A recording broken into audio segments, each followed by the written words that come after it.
नमस्कार, राष्ट्रपोस्ट से मैं पवन केसवानी। छत्तीसगढ़ में विष्णुदेव साय मंत्रिमंडल में नए मंत्रियों को शामिल करने की कई तारीखें पहले सामने आ चुकी है।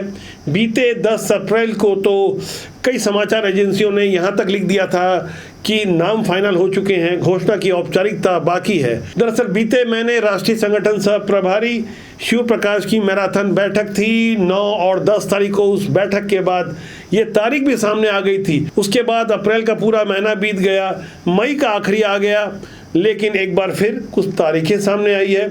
इस बार मामला कुछ बदला हुआ है। पुराने नाम अमर अग्रवाल और गजेंद्र यादव के बारे में सहमति की बात सामने आ रही है। एक नाम को लेकर जो मामला अटका था उसे लेकर कुछ नई बातें सामने आई है। गहराई से समझने वाली बात यह है कि राजधानी रायपुर से 1 या 2 मंत्री हुआ करते थे, इस बार एक भी मंत्री नहीं है। ऐसे में राजेश मूणत का एक स्वाभाविक सा नाम था।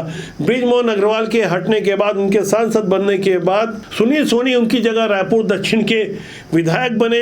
ऐसा माना जा रहा था कि बृजमोहन अग्रवाल जैसा चाहेंगे आगे सुनील सोनी के लिए वैसा होगा। वैसे सुनील सोनी के लिए राजनीतिक गलियारों में एक बात चर्चा में रहती है कि वो राजनीति की किस्मत लिखा कर आए हैं। दुर्गा कॉलेज के अध्यक्ष बनने के बाद जिस तरह से उन्हें लगातार भारतीय जनता पार्टी में सम्मान और पद मिलते गए, एक के बाद एक महत्व मिलता गया, ऐसे में उनके विरुद्ध कई लोगों ने तीखी टिप्पणियां की।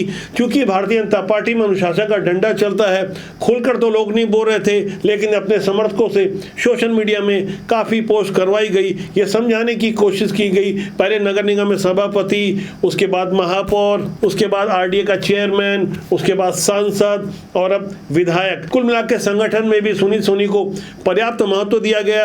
और ऐसे में अब सुनील सोनी के लिए एक नई बात सामने आ रही है कि वो बृजमोहन अग्रवाल के सहयोग या कोटे से मंत्री बनाए जा रहे हैं। ये बातें यदि महीने भर पहले चर्चा में आई होती तो शायद राजनीति के जानकार इसे सही नहीं मानते, लेकिन बदले हुए हालात में रायपुर और रायपुर संभाग से जो चले हुए नाम थे, अजय चंद्राकर, राजेश मूणत, पुरंदर मिश्रा, इन नामों से कहीं आगे अब सुनील सोनी की भी चर्चा हो रही है।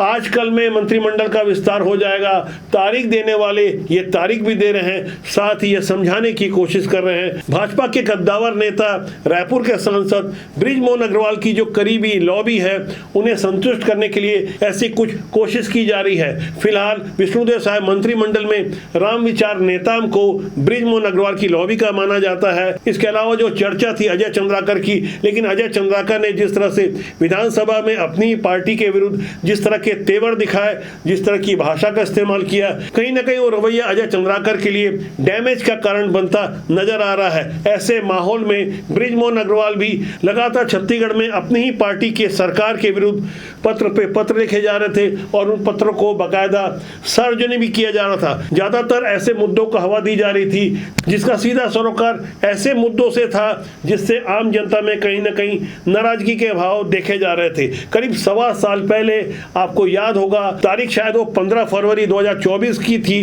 जिन दिनों बृजमोहन अग्रवाल शिक्षा मंत्री हुआ करते थे और उन्होंने विधानसभा के भीतर बिना कैबिनेट के मंजूरी के 33,000 शिक्षकों की भर्ती का ऐलान कर दिया। हालांकि साथ में उन्होंने यह भी जोड़ दिया था ये नियुक्ति वित्त मंत्रालय और मुख्यमंत्री के अनुशंसा के बाद हो जाएगी, वहां से अनुमोदन होना बाकी है। कुल मिलाकर बृजमोहन अग्रवाल ने यह नहीं कहा कि इसे कैबिनेट से मंजूरी नहीं मिली है, लेकिन सीधा अर्थ यही निकलता था जब कैबिनेट से मंजूरी नहीं मिली है, बावजूद इसके बृजमोहन अग्रवाल ने आखिर 33,000 शिक्षकों की भर्ती का ऐलान कैसे कर दिया, क्यों कर दिया, इसका सीधा उत्तर आज तक बृजमोहन अग्रवाल ने नहीं दिया है। हालांकि उन्होंने इस बारे में कई बार स्पष्टीकरण दिया कि इसके लिए अलग से बजट की आवश्यकता नहीं होगी, जबकि गहराई से समझने वाली बात यह है कि मौजूदा शिक्षा मंत्री और मुख्यमंत्री विष्णुदेव साय ने स्पष्ट कर दिया है कि छत्तीसगढ़ में शिक्षक अतिशेष है, यानी जो राष्ट्रीय औसत है 26:1,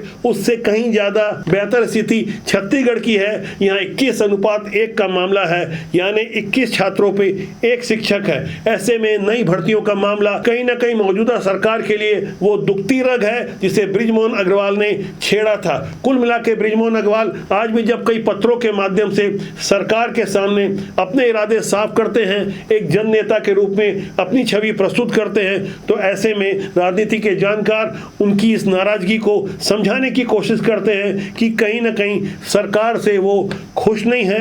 ऐसे में बृजमोहन अग्रवाल के करीबी सुनील सोनी को मंत्री बनाए जाने का एक मास्टर स्ट्रोक चला जा सकता है। इस दिशा में कुछ कार्रवाई आगे बढ़ी है।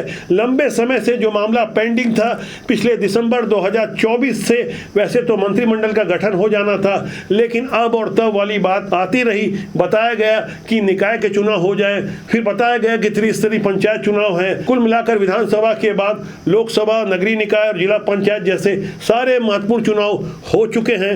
बावजूद इसके लंबे समय से विष्णुदेव साय मंत्रिमंडल का जो विस्तार रुका हुआ है, वैसे तो 2 मंत्रियों के पद रिक्त हैं, लेकिन इस बार 3 मंत्री बनाए जाने की तैयारी चल रही है। जैसा कि हरियाणा में हुआ, वहां की विधानसभा में भी 90 विधायक हैं। पहले वहां भी 13 मंत्री बनाए जाते थे।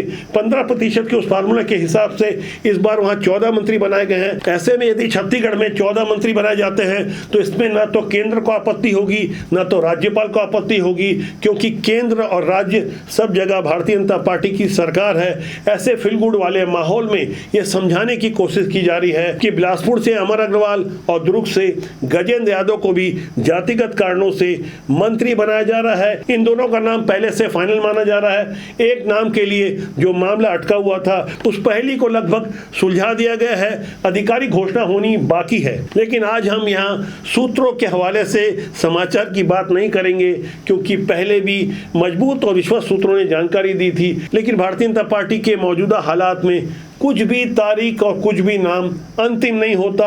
ये नए दौर की भारतीय जनता पार्टी नए प्रयोगों के लिए जानी जाती है। ऐसे ही नए प्रयोगों के दौर में युक्तियुक्तकरण का एक बड़ा मुद्दा है, जहां पहले दावा किया जा रहा था कि 43,000 से ज्यादा शिक्षकों के पद समाप्त कर दिए जाएंगे, 4,000 स्कूल बंद कर दिए जाएंगे। ऐसी दावों को मिर्च मसाला लगाने के लिए यह भी जोड़ा जा रहा था 67 नई शराब दुकानें खोली जा रही है। कुल मिलाकर यह समझाने की कोशिश की जा रही थी कि एक तरफ सरकार तो नई शराब दुकानें खोल रही है, वहीं 43,849 शिक्षकों के पद समाप्त कर रही है। जबकि शिक्षा विभाग ने ऐसे दावों का पुरजोर खंडन करते हुए कहा है कि वास्तविकता यह है कि गणना के अनुसार केवल 5,770 शिक्षक, जिसमें से 3,608 प्राथमिक स्कूल के सहायक शिक्षक और 1,762 पूर्व माध्यमिक यानी मिडिल स्कूल के शिक्षक बच्चों की दर संख्या के अनुपात में अतिशेष पाए गए हैं। ये शिक्षक केवल अन्य विद्यालयों में स्थानांतरित किए जाएंगे, किसी भी पद को समाप्त नहीं किया जाएगा,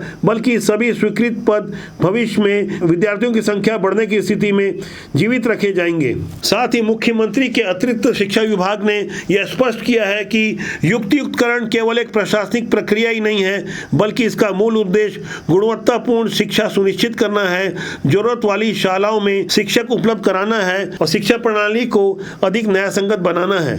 लेकिन राजनीति में एक नया शब्द आया है, रायता फैलाना। जिन्हें रायता फैलाना है वो ढंग से फैला देते हैं। दरअसल सकारात्मक बातें उतनी प्रचारित नहीं होती जितनी नकारात्मक बातें गुणोत्तर क्रम में बढ़ती जाती है। यही कारण है कि हमारे समाज में नेगेटिव प्रचार बहुत तेजी से होता है। अब बात नई शराब दुकानों की, तो यहाँ गहराई से समझना होगा कि छत्तीसगढ़ में भारतीय जनता पार्टी की सरकार ने कभी दावा नहीं किया कि यहाँ शराबबंदी होगी, जबकि शराबबंदी के मुद्दे पर ही 2018 में भूपेश बघेल की सरकार बनी थी और शराब घोटाले जैसे मुद्दों के कारण ही भूपेश बघेल की सरकार की रुखसती हुई है। न केवल शराब घोटाला बल्कि कई अन्य घोटालों के कारण पुरानी भूपेश बघेल सरकार की छवि खराब हुई है। ऐसे में भारतीय जनता पार्टी की विष्णुदेव साय सरकार ने जो 67 नई दुकानें खोलने का ऐलान किया है, वहां साफ तौर पर मामला रेवेन्यू से जुड़ा हुआ है कि सिर्फ इस FL10 और FL2 लाइसेंस समाप्त करने से हर साल 2,500 करोड़ का अतिरिक्त रेवेन्यू आ रहा है। शराब से जो पहले 8,500 करोड़ का राजस्व मिलता था, वो बढ़कर 11,000 करोड़ से ज्यादा होता जा रहा है। ऐसे माहौल में सरकार की ओर से 67 नई शराब दुकानें खोलने का भी वाजिब कारण समझाते हुए ये बताया गया है कि नई शराब नीति के तहत जो 67 नई दुकानों को खोला जा रहा है, वो उन क्षेत्रों में खोला जाएगा जहां अभी तक शराब उपलब्ध नहीं थी। साथ ही अवैध शराब की बिक्री को रोकने के लिए राज्य सरकार ने प्रीमियर शॉप के संचालन की भी अनुमति दी है। प्रीमियर यानी जहां महंगी ब्रांड की शराब मिला करती है। नई शराब दुकान खोलने को लेकर सरकार की ओर से यह भी तर्क दिया गया है कि राज्य में शराब की तस्करी व अन्य राज्यों से आने वाली शराब को रोकने में इससे मदद मिलेगी, साथ ही राजस्व की वृद्धि भी होगी। ऐसे तकनीकी कारण और आंकड़े सुनने में तो बुद्धिजीवियों को अच्छे लगते हैं, लेकिन आम जनता के सामने तो यही संदेश जाता है कि नई शराब दुकान खोलकर आप नशे को बढ़ावा दे रहे हैं। ऐसे हालात में नए दौर की भारतीय जनता पार्टी जहां नए प्रयोगों के लिए जानी जाती है, वहां ऐसे ही नए नए प्रयोग जिससे राजनीतिक नुकसान की संभावना बनी रहती है। बावजूद इसके जिस तरह से राष्ट्रीय स्तर पर नोटबंदी से लेकर जीएसटी के बड़े बड़े निर्णय लिए गए, आपको याद होगा कि फरवरी 2017 के आसपास उत्तर प्रदेश के चुनाव थे, उसके पहले 8 नवंबर 2016 को नोटबंदी की गई थी। बावजूद इसके भारतीय जनता पार्टी की जो आशंका थी, जो संभावना थी कि 200 सीटें मिलेगी, तो उत्तर प्रदेश में 303 सीटें मिली थी। ऐसे ऐसे नए प्रयोग जिनसे राजनीतिक खतरा हो सकता है, बावजूद इसके भारतीय जनता पार्टी ने लगातार सफलता हासिल की। तो यही कारण रहा कि छत्तीसगढ़ में भी अब नए प्रयोग होने जा रहे हैं।